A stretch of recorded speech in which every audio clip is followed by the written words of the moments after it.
Hey everyone, and welcome back. Ready to tackle laziness. Ooh, that's a good one. Yeah, well, I mean, who hasn't felt that, urge to just put things off? We're only human, Oh, right? absolutely.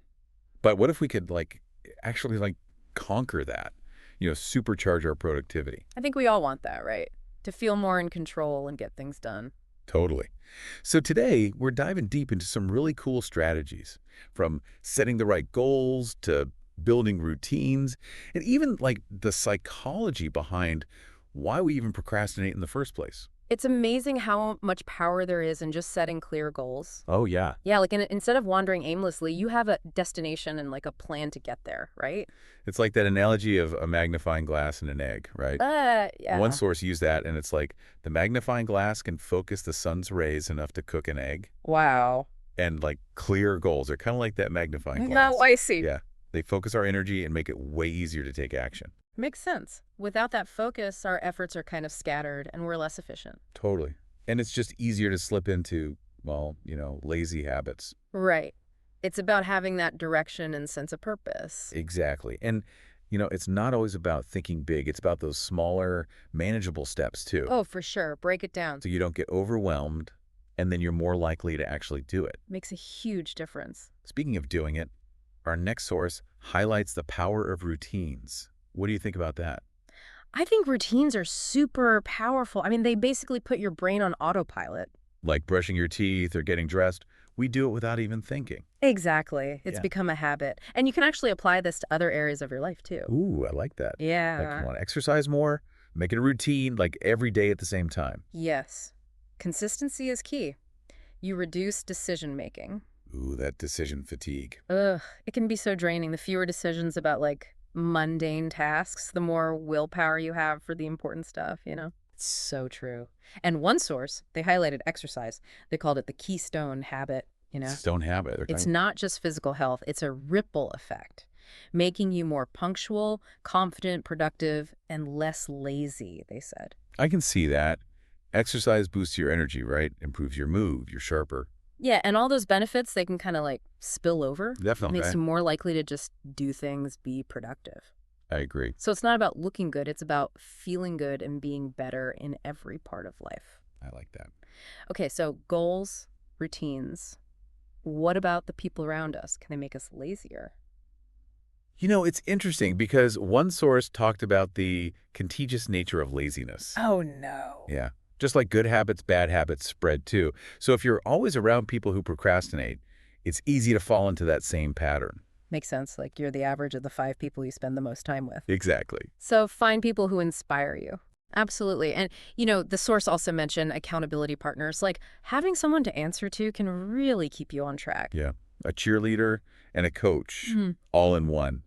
But even with support, we all face those moments of decision fatigue. Yeah. Ever feel totally drained after a day of making choices? Oh, all the time. Me too. And it's not even always big decisions. It's like what to wear, what to eat, what task to do first. It's real. It's decision fatigue. Every decision drains your mental energy. So our willpower is limited. Exactly. And when it runs low, we're more likely to give in to laziness. So how do we fight that? Well, one source said make fewer decisions. Okay. Streamline those routines, fewer choices for things like clothes, meals, and delegate whenever you can. Delegate, yes. It frees up your mental energy for the choices that matter. I like that a lot. Yeah. Now, another source had a more, I guess you could say, psychological approach. Okay. They said use consequences and regret as fuel to fight laziness. Ooh, so scaring yourself into being productive. Not exactly. It's more about realistically looking at what you could lose if you don't do something. What are you missing out on because of laziness? What could you achieve if you didn't? So getting real with yourself. Yeah. And we often focus on how annoying a task is right now. But what about the regret later? Ooh, yeah, will I be happy I did this now or wish I had later? Exactly. Another source talked about that, the difference between the annoyance now and the regret later, like ripping off a Band-Aid. Quick pain now for relief later. Right. And speaking of getting things done, there's this idea of just starting, even if it feels huge. Love that. This source had the 2-minute rule. If you can start something in 2 minutes, just do it. Oh, I love the 2-minute This rule. is so simple. It is. Sometimes just starting is the hardest part, and then the momentum kicks in. I agree. And sometimes action actually comes before motivation. You don't need to feel inspired. Sometimes you just have to start, and then the motivation follows. That's so true. I've definitely experienced that.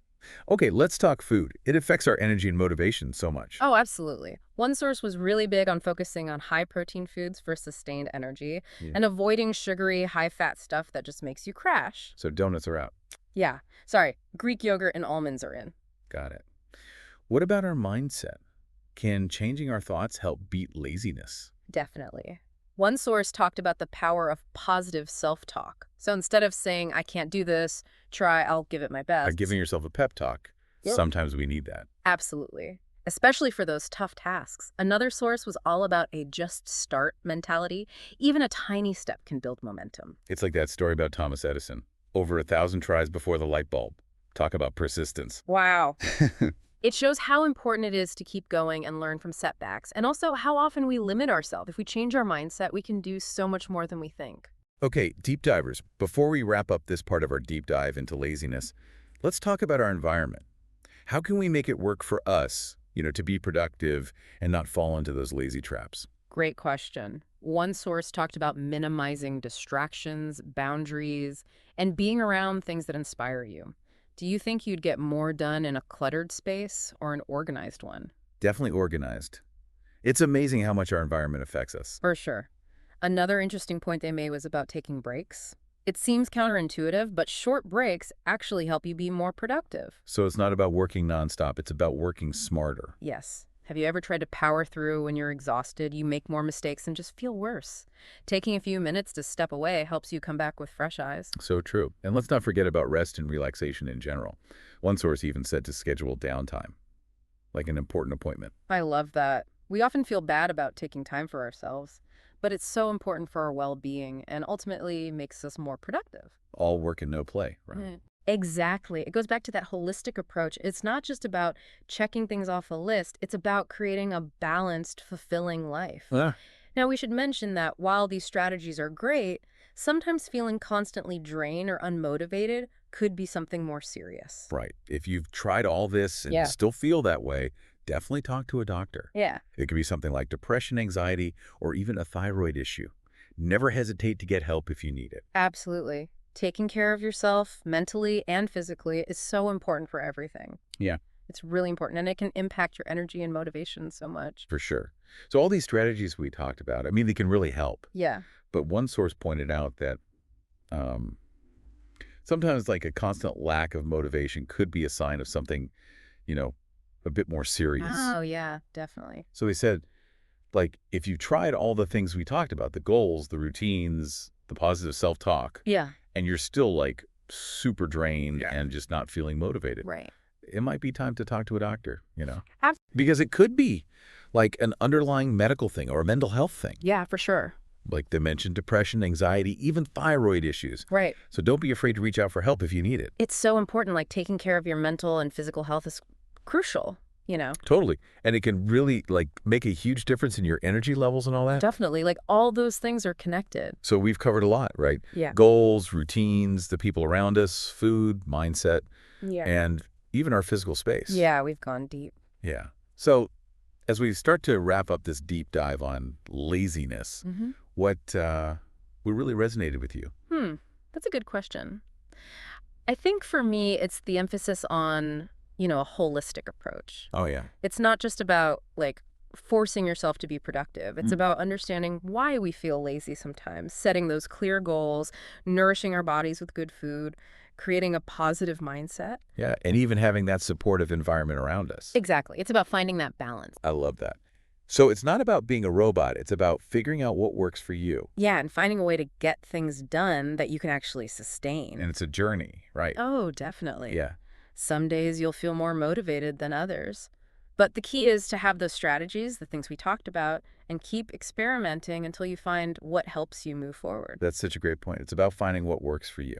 Exactly. So deep divers, as we wrap up this episode, I want to leave you with a question. Okay. What one thing are you going to commit to doing differently after this deep dive, to really break free from laziness? Ooh, that's a good one. Is it setting a goal, Hmm. creating a routine, Hmm. finding that accountability partner, or maybe just being more aware of that negative self-talk. So many good options. Whatever it is, take that first step. Remember, you got this. It's a journey for sure. And I think sometimes we forget that. Yeah, we put so much pressure on ourselves. Right. Like we have to be on all the time. Totally. And then we get discouraged when we slip up Exactly. And that can make us feel, well, more lazy. because we think, oh, I failed, so why even bother? Yeah, like we give up before we even start. So how do we break out of that cycle? Well, one source talked about the power of self-compassion. Ooh, I like that. Yeah. It's about being kind to ourselves even when we mess up. It's easy to beat ourselves up when we don't meet our own expectations. Exactly. But think about it. Would you talk to a friend that way? Probably not. Right. So why do we do it to ourselves? That's a good point. We're often our own worst critics. Exactly. And that kind of negativity can really sap our motivation. So instead of focusing on what we did wrong, we should focus on what we can learn from it. Yes. And how we can do better next time. That's all about progress, not perfection, right? Exactly. And celebrating those small wins along the way. Because those small wins, they can really add up. Absolutely. They build momentum and give us the confidence to keep going. So, deep divers, as we wrap up our deep dive into conquering laziness, remember, it's a journey, not a race. And there's no one-size-fits-all solution. It's about finding what works for you and being patient with yourself along the way. And remember to celebrate those wins, no matter how small. Absolutely. Thanks for joining us on this deep dive. We'll catch you next time.